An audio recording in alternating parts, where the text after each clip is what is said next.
how's it going everyone? And these are the unwritten rules all riders should know.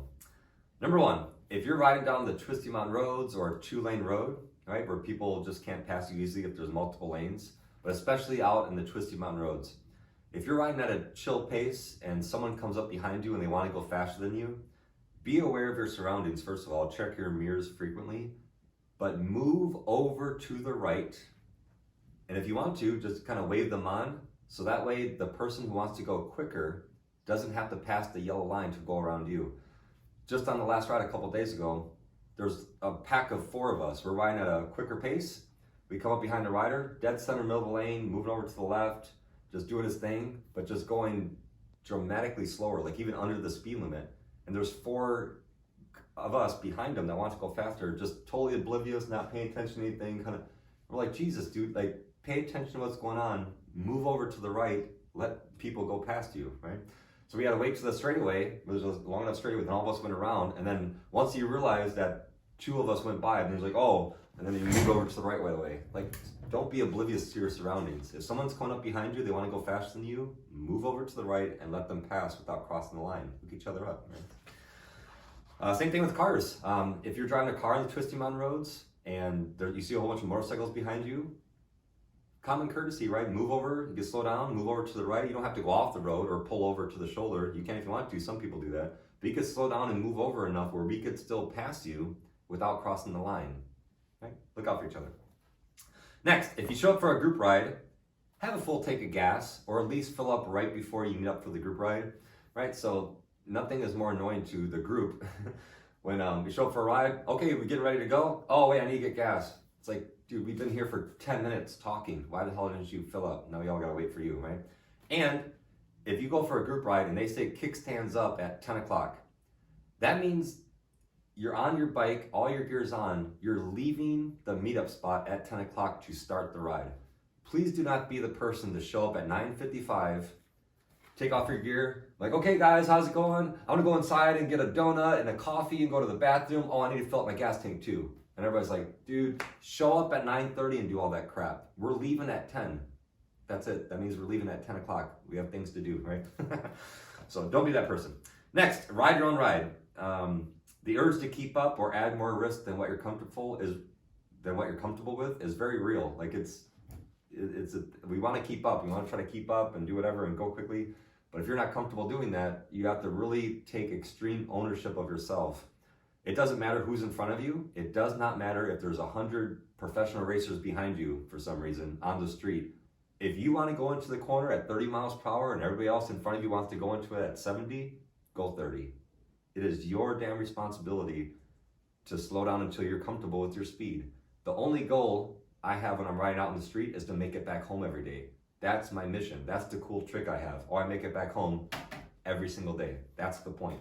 Nothing else matters. If you want to go quick, great. I tell people when I go for a group ride, okay guys, we're going down. The whole point is to get to Subway at the turnaround point and then make it back home. That's it. If you get there in an hour or it takes you 2 hours to get there, just get there. I'll see you when we get there, right?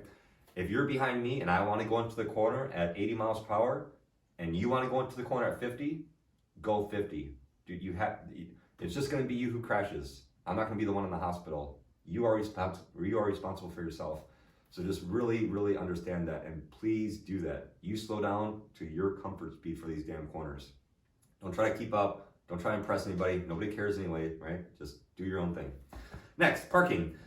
Try not to take up all the spots with just one bike, right? So if you go to a Starbucks or you're meeting up somewhere or at a local shop or you pull up to a gas station on a ride, if there's 10 spots total, you don't need to put 10 bikes, 1 bike per thing. You're just gonna make everybody mad. There's no place to park with these cars, just normal people riding around, right?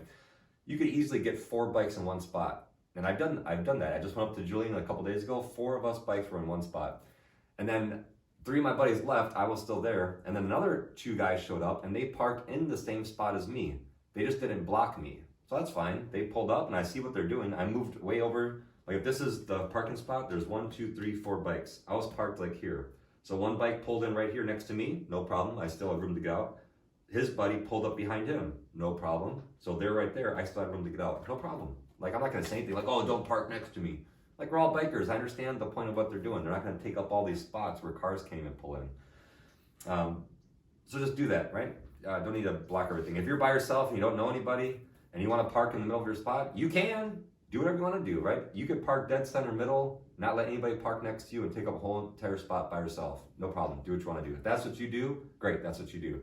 But everybody else who don't have the mentality of just me, and you want to not be a total a-hole to everybody else, maybe move over a little bit and allow a couple more bikes to park near you or next to you or group together if you're doing it for a group ride, so you don't just take up every single spot when it's just unnecessary to do so. Either way, it's your life. That's just my suggestion. Next, single file line for the twisty mountain roads, staggered everywhere else. If you know what staggered is, you're going on the highway, one person is here, the other person is right next to them, not directly like this, but just back. So this person could swerve, accelerate, and stop, and be free to do so in their portion of the lane. The next person behind them, the next person's like that, so it's staggered. So you want to be far enough away so the person has room, but not too much of a gap where cars can come in between you. That's like the unwritten rule for highway riding or going for a slower group ride. Staggered in the straightaways, single file line for the twisties. Some people don't know that because I'm going into a corner and someone wants to come up to the inside of me and ride right directly next to me. No, dude, don't do that. Single file line for the twisties, right? If you want to pass me and go faster, wait to the next straightaway. I will move over because I'm paying attention, and you could go faster if you want to, but don't do anything in the middle of the corner. Don't ride next to me in the middle of the corner. Single file line. And last, unless someone comes up to you and asks you a question, don't give anybody unsolicited advice. It is always unwanted and just makes you look like a total idiot. So when I'm riding around, if I see someone wearing no gear, and we go to the parking spot, like we go to the meetup spot, Twisty Mountain Roads, whatever, there is no way I will ever, or have I ever, walked up to somebody and be like, hey man, I see you got on jeans. You should really buy riding pants with armor and Kevlar lining and hip armor in case you crash, you're gonna get pretty hurt. I would never dream to do that. And people do. I have seen people, they all get done with the ride. I'm hanging out with my couple buddies here. There's a couple other groups here, a bunch of bikes. And people just start walking around like, hey man, whose bike is this? Oh, it's my bike. Oh yeah, you should get rid of those tires. Those are really bad tires and get these tires. They work a lot better. I'm like, who the hell asked you a question? Who are you? And why are you coming up to me and telling me what I should do with my bike? Just go mind your own business. That's what every single person thinks if you do that. So if you're the one giving unsolicited advice to anybody, stop it.